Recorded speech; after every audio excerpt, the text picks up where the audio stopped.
I think a lot of people identify a lot more closely with those average, ordinary people who show us how to embrace holiness in our own everyday lives, who face a lot of the same challenges that we do, who have a lot of the same struggles that we do, and the same issues and distractions that we do.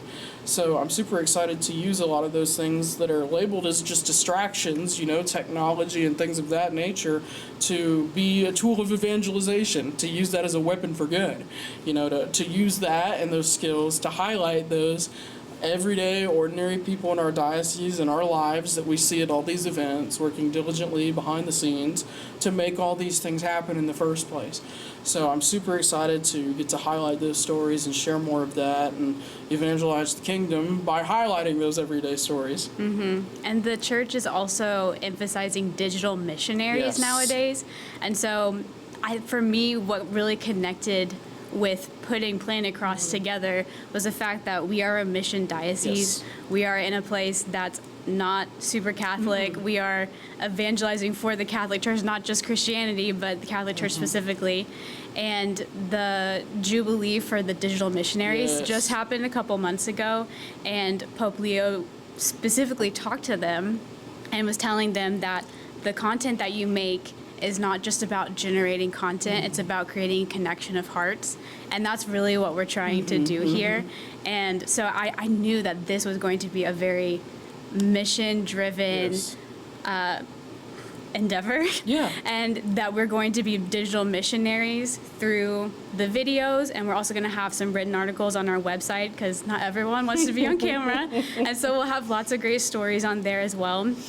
And the reason we actually chose the name Planted Cross was from a quote from St. Therese of Lisieux. She is one of the patron saints of missionaries, and I think specifically for this one quote where Planted Cross comes from, where she says that she wants to plant the cross on every shore. And she had that missionary zeal. And I think similarly within Planted Cross, she stayed in her one place. She was a cloistered nun. She evangelized through prayer, and then when she went to heaven for interceding through prayer in that way. And I think the digital world is kind of the same thing, because you don't have to leave where you are to go and evangelize. And that's kind of currently our Wild West where the missionaries who came here to bring Christianity, they planted their cross and they evangelized a world who had not heard about Christianity or about Jesus.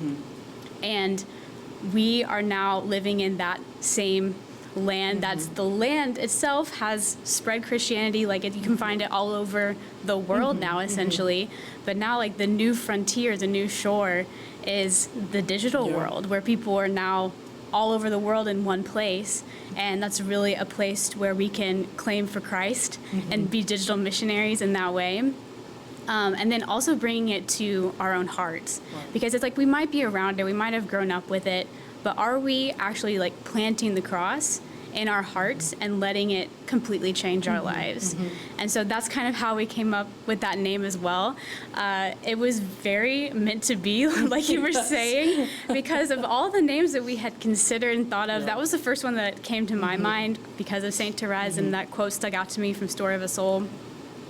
And it was the only name that we could brainstorm that had zero digital footprint. Nothing associated with it, I Googled Planted Cross, and so a couple cross-stitching things came up, or like some plants in the shape of a cross, but nothing about Planted Cross. You would have thought that like there was like something named Planted Cross, maybe a church or something, but there was nothing. So, and I mean, and what a great time to be doing this, because I feel like, just beyond the recent canonizations that we've had, this being a Jubilee year, the 10th anniversary of the Laudato Si environmental encyclical, with us being Planted Cross, the 800th anniversary of St. Francis's Canticle of the Creatures. I mean, there's so much going on this year, including a new pope who took the name Leo, specifically to talk about the impact that technology and AI and the digital world are having on people and the rights of people and the rights of the worker. So I think that this is it's just perfect, the way that things have all come together, the way that they did, the way that things, because I've done a lot of stuff in the comms world before, between new publications and new platforms and stuff like that. I've never had anything go as smoothly as this, knock on wood. So clearly this, to me, that means that this is in some way divinely inspired. And I'm so glad that you've mentioned our patron, Saint Therese. I mean, what a great example to follow, because she was, loved this idea of littleness. She didn't see herself as being hugely important in the big scheme of the world. But when you think about the impact that she had in just, 24 years of being alive within a convent as a cloistered nun in France, and now she's got a following all over the world.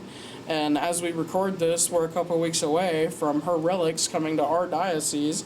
So, I mean, and they're expecting like tens of thousands of people who are following her, not just from in-state, but from out of state. So when you think about the impact that somebody was able to have well beyond their frame of time and living, and even though they embraced littleness and simplicity and things like that, I mean, just imagine the impact that she might have had if she had a show like this.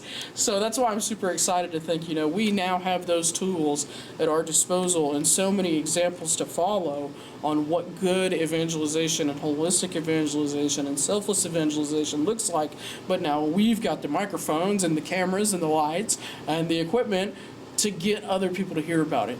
So hopefully, that everything will continue to go the way that it's gone, and you'll be able to tune in and hear all sorts of cool stories from the Diocese of Little Rock, where we're embracing littleness even through this production. So I'm super excited. Little Rock. Little Rock. And that was, I was talking to some of the nuns at the Carmel of St. Therese of Jesus, and they had said that they had picked up on that very quickly. They were like, how ironic that the nun who embraced littleness is coming to Little Rock of all places. So yeah, it's a very good reminder, especially as we're recording this, that who we're doing this all for. Yeah. So, and some of the folks who came before us. So yeah, we've got big shoes to fill. Yeah. Thank you for watching. If you enjoyed this clip, please be sure to head over to our channel for the full interview. Planet Cross exists to bring you stories like this. If you enjoyed this episode, please be sure to like and subscribe, share with a friend, and head over to our website, planetcross.com, for more life-changing stories.